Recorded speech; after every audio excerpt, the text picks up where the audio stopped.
Friends, she garden YouTube ചാനലിന്റെ പുതിയ വീഡിയോയിലേക്ക് എല്ലാവർക്കും സ്വാഗതം. ഞാൻ ഷീജ ഗുരുവായൂർ. ഇന്നത്തെ നമ്മുടെ വീഡിയോ ഒരു കറിവേപ്പില തോട്ടമാണ് കേട്ടാ. അങ്ങ് ദൂരത്തോളം നട്ടുവെച്ചിരിക്കുകയാണ് കറിവേപ്പില. ഇതിന്റെ കൃഷിയും കൃഷി രീതിയും അതൊക്കെ ഞാൻ വഴിയെ പറഞ്ഞു തരാം. അപ്പൊ നമുക്ക് കറിവേപ്പില കണ്ടുകൊണ്ട് അങ്ങനെ നടക്കാം അല്ലേ. ഇഷ്ടപ്രകാരം കറിവേപ്പില നമ്മുടെ കേരളത്തിലോട്ട് വരുന്നത് ഈ കമ്പം തേനി ഭാഗത്തു നിന്നാണ് കറിവേപ്പില വരുന്നത് അല്ലേ. അപ്പൊ ഇവിടെ നോക്കുമ്പോ ഇവര് മറ്റു പല ഭാഗങ്ങളിലും നല്ല കെമിക്കൽസ് ഒക്കെ അടിച്ചാണ് വരുന്നത്. ഇവിടെ നല്ല പ്യുവർ ഓർഗാനിക് കറിവേപ്പില തോട്ടാണ്. ഞാൻ ചോദിച്ചപ്പോൾ ഒരു പറഞ്ഞത് ഓർഗാനിക് ആണ്, ഇതിൽ വിഷാംശം ഒന്നും ഇല്ല എന്നാണ് പറയുന്നത്. അപ്പൊ അതിൽ എനിക്ക് ഭയങ്കരമായിട്ട് ഹാപ്പിയായി. ഇങ്ങനെ റോഡരികിലൂടെ നമ്മൾ പോകുമ്പോൾ യാത്ര ചെയ്തുകൊണ്ടിരിക്കുമ്പോഴാണ് ഇങ്ങനെ ഒരു കാഴ്ച കണ്ടത് അല്ലേ. എത്ര സന്തോഷം. നമുക്ക് കറിവേപ്പില ഇല്ലാതെ നമ്മുടെ മലയാളികൾക്ക് ഒരു കാര്യവും നടക്കില്ല അല്ലേ.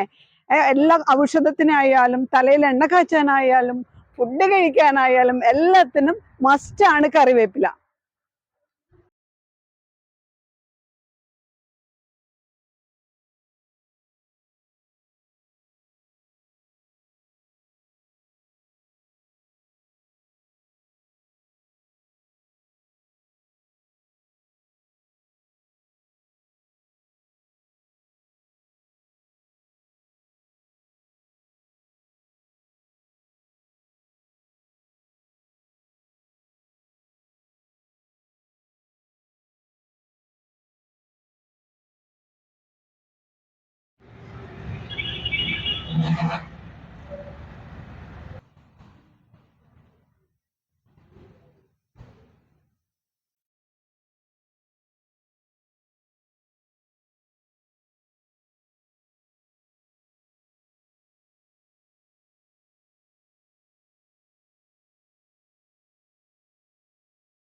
അന്ന പേരെന്നാ?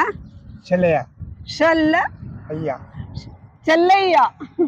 ചെല്ലയ്യന്റെ തോട്ടമാണ് ഇപ്പൊ നമ്മൾ കണ്ടുകൊണ്ടിരിക്കുന്നത്, ഈ കറിവേപ്പില തോട്ടം.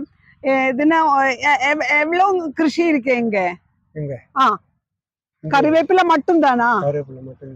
പിന്നെ പൊന്നാങ്കണ്ണി ചീര, ആ, കനകാംബരം ഇതൊക്കെയാണ് ഇവിടെ കൃഷി. ചേട്ടൻ ചെയ്തുകൊണ്ടിരിക്കുന്ന കൃഷി അത് പ്യുവർ ഓർഗാനിക് ആണ്. പിന്നെ അതെ കനകാംബരം ഞാൻ കാണിച്ചു തരാം കേട്ടോ.